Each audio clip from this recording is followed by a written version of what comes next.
তাহলে একটা মানুষ কখন বাবা হইতে পারে না সেটা তো আমাদের জানা উচিত না। আপনি খেয়াল করে দেখবেন যে দুইটা কারণ থাকলে একটা মানুষ বাবা হইতে পারে না। নাম্বার ওয়ান, অ্যাজোস্পার্মিয়া, যদি তার শুক্রাণুর পরিমাণ একদম জিরো থাকে, একটাও নাও থাকে, ওইটাকে বলা হয় অ্যাজোস্পার্মিয়া।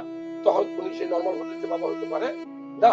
অনেক সময় অন্ডকোষ যদি শুক্রাণু তৈরি করে, সেখান থেকে হয়তো আইভিএফ ইক্সি পদ্ধতির মাধ্যমে অনেকে বাবা হওয়ার ট্রাই করে, অনেক সময় সাকসেস হয়, অনেক সময় সাকসেস হয় না। আরেকটা হলো যে আপনি বিয়ে করছেন, 6 মাস পার হয়ে গেছে, কয় মাস? 6 মাস বা 3 মাস বা 5 মাস, কিন্তু একদিনও আপনি স্বামী স্ত্রী যে শারীরিক মেলামেশা এটা আপনি করতে পারেন নাই, তাহলে সেখানে কি বাবা হওয়া সম্ভব?